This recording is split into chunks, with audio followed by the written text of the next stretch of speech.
it's Jessii Vee. So I had the weirdest thing that happened to me that I just had to come on here and share. And it's so weird because last week I came on here and I was telling a story about a sleep paralysis moment that Ty had. And in that video I was like, oh, I've never had a sleep paralysis moment. That must be so scary. And I was talking about all of his stuff and what sleep paralysis is. And then literally I had sleep paralysis, which my entire life I've never had it. And don't get me wrong, I've seen weird things in the night. I've had really bad nightmares. I've seen like paranormal activity in my house at night, but I've never been dreaming and woken up halfway to see my room and see something else in there but not be able to completely wake up. It's the worst feeling in the entire world. If you guys haven't investigated sleep paralysis, you definitely should. There's like documentaries, there's stories from other people. It's a very scary thing, and if you guys experience it as well, you know what I'm talking about. But it's that you just can't move. Like, you're half awake, your body won't move. It's like your brain knows what's going on. It can see your bedroom, it sees that you're in bed, but your body can't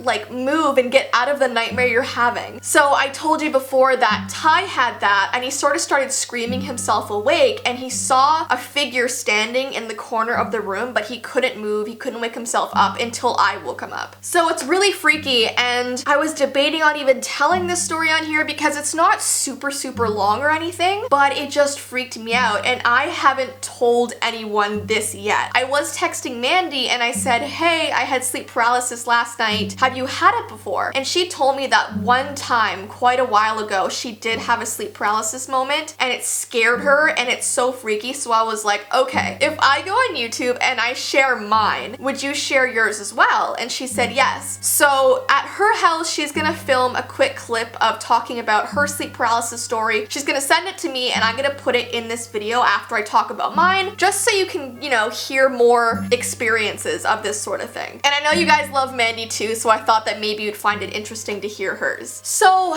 the thing is, I feel like some dreams and occurrences like this are so hard to explain, so I'm gonna tell it to you the best that I can and the best that I remember it, but it might not make any sense to you. Like, I have no idea how this video is gonna go. And the other thing is, what might seem really scary to me won't be scary to you, and especially if you haven't experienced it. It's like someone coming up and telling you like, oh my gosh, I was walking to the mailbox and I saw a guy in a clown suit run past me. For some people, they might be like, okay, that's not that scary. But for the person in that situation, that's really freaky. Like, imagine a clown running at you. I don't know. What I'm trying to say is everyone is gonna respond to this and react to this and feel differently about this, you know? I feel like I'm rambling. I don't even know if I'm gonna post this video. Anyways though, okay, where do I start? So I work from home, right? So basically I make my own hours of work. So usually I get up at about 9:30 in the morning. That's when my alarm usually goes off. But Ty goes to work every day. So he gets up at I think 6:30 in the morning every single day, and he gets ready for work. And he always, every single time, he's such a sweetheart, but before he leaves for work, he comes into my bedroom and leans down and gives me a kiss on the forehead and he says goodbye. And that's literally how every single morning goes. It's never different. I'm sleeping and right before he leaves, he kisses me and I'm like, oh, okay, bye, have a good day at work. That's always how it goes. So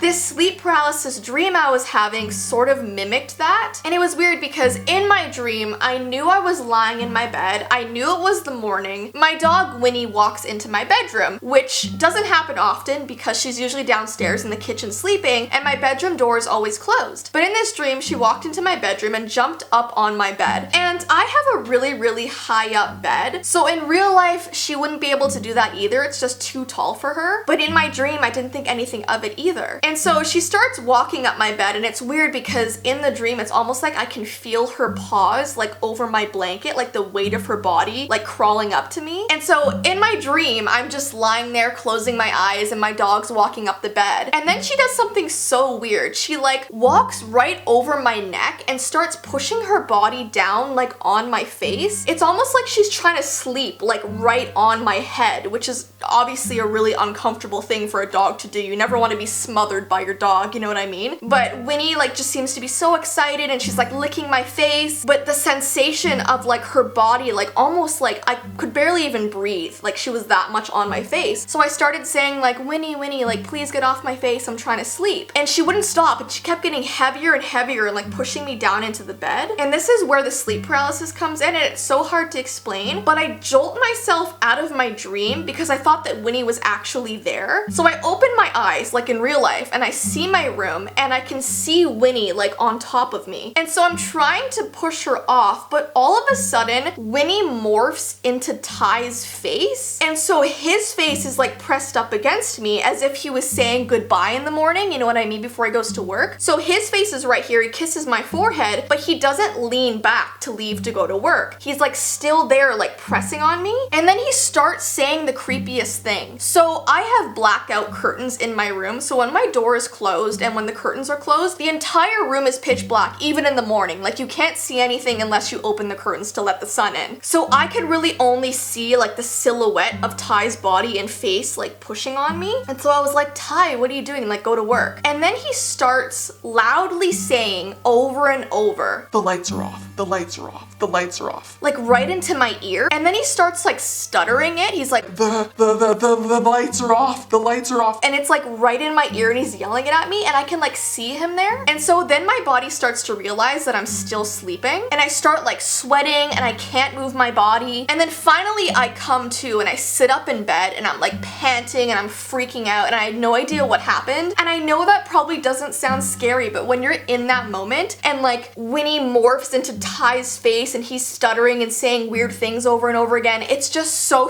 weird. And I haven't even told Ty this story because I don't want to freak him out, and like I hate telling him that he was in a nightmare of mine because then he feels bad even though it wasn't actually him. But it was just such a bizarre thing and I hope it made sense the way I explained it. But yeah, it just shows you that sleep paralysis can happen to anyone, and just know if you're going through it or if you do in the future, it's not real. It's all in your head. Try not to be freaked out and eventually your body will come to. I know when you're in the moment you feel like, oh my gosh, I'm never gonna move again, this is never gonna end, but you do eventually. It's just like a normal dream. It ends eventually, right? It's just your brain is sort of awake for this. So it was weird. But anyways, like I said, Mandy did film a video of hers, so I'm gonna insert her story right now. Hey guys, I have said this story on my channel once before. I think it had something to do with like a sleep paralysis video or an astral projection video or something to do with dreams. And Jess asked me to tell you guys my story so that she could put in a video of her own. So if you haven't already heard this story, this is how it goes. So Jess had asked me if I had ever had a sleep paralysis experience and I said yes. I kind of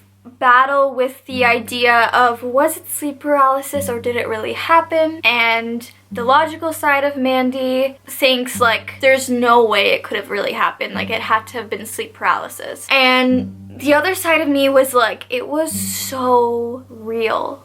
Like, I remember it very well to this day still, and this happened when I was like 6 or 7 years old. I was at my Nana's house. It was very late at night, and in the guest bedroom that my sister and I always slept in, it was very big, and the bed was facing the doorway up against the wall. And as you can imagine, if you can imagine it, the bed is facing the entire room. So the bed is like against the back wall, and all there is in the room is like front, and like the door is over there. I'm looking out of the room, and on the corner there is a wardrobe with a huge mirror. And if I look into that mirror, I can see the hallway, I can see the stairs, I can see the bathroom from the mirror, the reflection from outside the door, because the doorway was right across from it, so I could see outside of the room just by looking through the mirror in the wardrobe. So one night I woke up and I had this horrible feeling, like this dread, and I was so scared. And when I was young and when I had been growing up, I always thought I couldn't move because I was scared. You know when you get scared and you like freeze and you're like, you don't want to move because you're scared and you don't want to make a noise or whatever. I don't know if it was because I was scared that I couldn't move or if it was because I was paralyzed from sleep paralysis. And like I felt awake, like I felt awake. Like this happened, whether it was sleep paralysis or not, it happened and I was awake. My eyes were open and I could see this. I saw the room, it was nighttime. There was a little hallway light, dimly lit. I looked in the wardrobe mirror and I could see from the hallway tall, skinny, black shadow people. I don't know if people is the right term because they were very tall and lanky and black. And I couldn't see faces, I could just see bodies, long bodies, arms and legs, one at a time, going up the stairs, from the hallway, from the bathroom, one by one, walking into the bedroom. Eventually, and I was watching and I couldn't believe my eyes. I was experiencing it and I could see it and it was happening and I was so scared. And eventually they were all in the room with me. A bunch of them, like they just kept slowly one by one coming in. Eventually they were all around the room staring at me. And I don't remember what happened. I don't remember falling asleep. I don't remember the moment of like the sun coming up and them going away. I know I was staring at them for a really long time and I remember closing my eyes and opening them and trying to like snap out of it, but it was happening and it kept happening. I would close my eyes, open them, it would still happen, and it happened for a long time. I felt like an hour went by and I don't remember what happened after that. I really don't remember. I just remember kind of being really tired the next day and like thinking about it. And I remember it so vividly, like what had happened, and I remember being awake. That much is certain. But I do remember not being able to move, and I don't remember if that's because I was paralyzed or if that was because I was scared. Either way, it happened. So thank you so much, you guys. I don't know how to end it, so just do a good job editing. So yeah, that was her story, and it just shows you that these experiences are not pleasant. But yeah, I still hope you found this interesting, and please comment down below if you've ever had a sleep paralysis moment and what happened to you, because if I get enough of those responses, I can make a whole separate video telling your sleep paralysis stories, which might be really cool. So anyways, I hope you guys have an awesome rest of your day. Don't forget that the North Carolina ticket links are down below in the description, and yeah, I will see you in my next video.